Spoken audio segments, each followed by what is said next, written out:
Honor King ឥឡូវនេះគឺគេមានគម្រោងធ្វើការ collab ជាមួយនឹង animation ខ្លាំងមែនទែននិយាយទៅការ collab ជាមួយនឹង anime ហ្នឹងជាបន្តបន្ទាប់មកតែម្ដងអ្នកគ្នាដោយដែលអ្នកទាំងអស់គ្នាបានឃើញអញ្ចឹងថ្មីហ្នឹង Honor King គឺគេទៅតែនឹងធ្វើការ collab គ្នាជាមួយនឹង Attack on Titan ទេតែឥឡូវហ្នឹងគឺមានដំណឹងពាក់ព័ន្ធជាមួយនឹងការ collab ជាមួយនឹង anime បន្ថែមទៀតហើយមុននឹងចូលទៅនិយាយពីការ update ថ្មីរបស់ Honor King គឺខ្ញុំសង្ឃឹមថាអ្នកទាំងអស់គ្នាមិនចិត្តអាក្រក់នោះទេកុំភ្លេចជួយចុច subscribe នៅលើ YouTube channel របស់ខ្ញុំម្នាក់មួយផងទី1គឺពាក់ព័ន្ធជាមួយនឹង event Epic Skin Giveaway ហើយបើនិយាយពី event ហ្នឹងគឺអ្នកខ្លះក៏ដឹងគ្នាយើងខ្លះក៏មិនទាន់បានដឹងហើយបើនិយាយពី event ដែល free skin នៅក្នុង Honor King គឺមានច្រើនខ្លាំងមែនទែនចឹងអ្នកដែលគាត់លេងជាមួយនឹង Honor King គឺប្រកាសជាតិដឹងហើយចឹងពាក់ព័ន្ធជាមួយនឹងការលេងនៅក្នុង event ហ្នឹងគឺអត់មានអីពិបាកទេតែគ្រាន់តែអ្នកទាំងអស់គ្នាលេង rank របស់អ្នកទាំងអស់គ្នាឡើងទៅដល់ Diamond 2ឬក៏ Diamond 1គឺអ្នកទាំងអស់គ្នាអាចទទួលបានជាមួយនឹង skin free ហ្នឹងហើយនិយាយទៅគឺងាយស្រួលអ្នកទាំងអស់គ្នាហើយអ្វីដែលកាន់តែស្រួលទៀតនោះសម្រាប់គ្នាយើងអ្នកដែលលេងជាមួយនឹង Honor King ហើយរកកន្លែងដាក់ token ដែលមានភាពងាយស្រួលនិងរហ័សនិយាយទៅគឺអ្នកទាំងអស់គ្នាអាចដាក់ជាមួយនឹងខ្ញុំបានគឺដោយគ្រាន់តែឆាតចូលមកក្នុង Facebook page របស់ខ្ញុំមកហើយអ្នកទាំងអស់គ្នាក៏អាចដាក់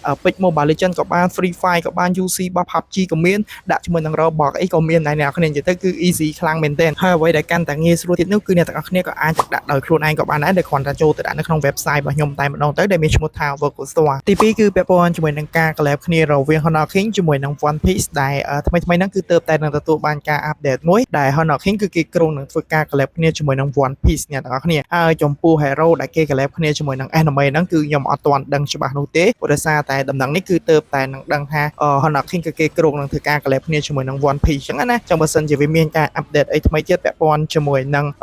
anime មួយហ្នឹងគឺខ្ញុំនឹង update ឲ្យអ្នកទាំងអស់គ្នាបានដឹងសារជាថ្មីម្ដងទៀតហើយដូចដែលអ្នកទាំងអស់គ្នាបានដឹងចឹងចំពោះការ collab គ្នារវាង Honor King ជាមួយនឹង anime ផ្សេងដូចជា anime ដែលអ្នកទាំងអស់គ្នាបានឃើញការ collab គ្នាហើយគឺចេញមកគឺលយខ្លាំងមែនតើទី3ក៏ពាក់ព័ន្ធជាមួយនឹងការ collab គ្នារវាង anime ពាក់ព័ន្ធជាមួយនឹង Demon Slayer ជាមួយនឹង Honor King ដូចគ្នាប៉ុន្តែបើនិយាយពីការ collab គ្នានេះគឺដំណឹងហ្នឹងគឺលេចលឺយូរមកហើយប៉ុន្តែអត់ទាន់បានឃើញរូបរាងទេទៅមករយៈចុងក្រោយនេះគឺមានដំណឹងថាពាក់ព័ន្ធជាមួយនឹង event ហ្នឹងគឺនឹងចូលមកដល់ server global នៅក្នុងពេលឆាប់ហ្នឹងអញ្ចឹងណាប៉ុន្តែខ្ញុំអត់ទាន់ហ៊ាននិយាយថាវា 100% នោះទេព្រោះដោយសារតែដំណឹងដែលពាក់ព័ន្ធជាមួយនឹងការ collab គ្នាជាមួយនឹង Demon Slayer ហ្នឹងគឺវារៀងយូរដែរហើយវាអត់ទាន់ចេញរូបរាងអញ្ចឹងណាទៅតែមករយៈចុងក្រោយនេះគឺផ្ទុះជាមួយនឹងការ update ទៅលើ Demon Slayer នឹងសារជាថ្មីម្ដងទៀតអញ្ចឹងណាអញ្ចឹងសម្រាប់គ្នាយើងអ្នកដែលលេងជាមួយនឹង Honor King គឺមានមតិយោបល់អីយ៉ាងណាគឺអាចបញ្ចេញខាងក្រោមវីដេអូនេះម្នាក់មួយមកទី4គឺពាក់ព័ន្ធជាមួយនឹង skin ថ្មីរបស់ Paichi ហើយគ្នាយើងខ្លះដែលជាដៃ Paichi គឺអាច comment នៅខាងក្រោមវីដេអូនេះម្នាក់មួយមកហើយ skin នេះគឺនឹងចូលមកដល់ server global របស់យើងគឺនៅថ្ងៃទី11នៅថ្ងៃស្អែកហ្នឹងហើយអ្នកទាំងអស់គ្នាហើយអ្វីដែលសំខាន់ skin នេះគឺគេ free ឲ្យយើងទៀតអ្នកគ្នាដោយគ្រាន់តែយើងបំពេញ quest របស់គេទៅគឺយើងនឹងទទួលបានជាមួយនឹង skin ហ្នឹងហើយអ្នកគ្នានិយាយទៅការ free skin នៅក្នុង Honor King គឺមានច្រើនខ្លាំងមែនទែនទី5នេះគឺជា voucher ដែលមានតម្លៃ token ហ្នឹងគឺនៅក្នុងហ្នឹងគឺមានរហូតដល់ 1688 token អ្នកទាំងអស់គ្នាហើយ voucher ហ្នឹងគឺនឹងចូលមកដល់ server global របស់យើងគឺនៅថ្ងៃទី17ចុះអ្នកទាំងអស់គ្នាគឺកុំភ្លេចចូលទៅលេងយកជាមួយនឹង voucher ហ្នឹងនៅថ្ងៃទី17ផងដែរអ្នកគ្នាព្រោះដោយសារតែ voucher ហ្នឹងគឺវាមានតម្លៃគឺច្រើនខ្លាំងមែនទែនរហូតដល់ 1688 token ណាអញ្ចឹងគឺមានច្រើនខ្លាំងមែនទែនអញ្ចឹងសម្រាប់ការ update មួយហ្នឹងគឺមានតែប៉ុណ្្នឹងទេដែលខ្ញុំលើកយកមកប្រាប់ដល់អ្នកទាំងអស់គ្នាហើយសម្រាប់អ្នកទាំងអស់គ្នាមានមតិយោបល់អីយ៉ាងណានៅក្នុងវីដេអូនេះកុំភ្លេចបញ្ចេញមតិយោបល់របស់អ្នកទាំងអស់គ្នានៅខាងក្រោមវីដេអូហ្នឹងម្នាក់មួយផងហើយអ្នកទាំងអស់គ្នាកុំភ្លេចជួយចុច subscribe នៅលើ YouTube channel របស់ខ្ញុំម្នាក់មួយដើម្បីទទួលបានការ update ថ្មីបន្ថែមទៀតហើយយើងចាំជួបគ្នានៅវីដេអូក្រោយ See you guys the next video Honor King update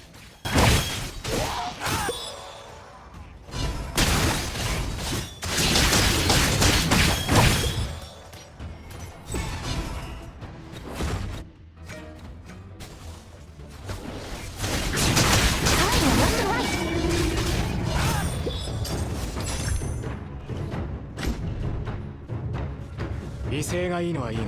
死なねえ工夫は忘れんな。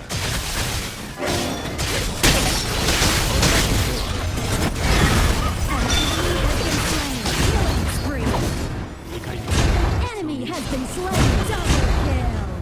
Amazing. Enemy has been slain. Your team has destroyed a turret. Ace.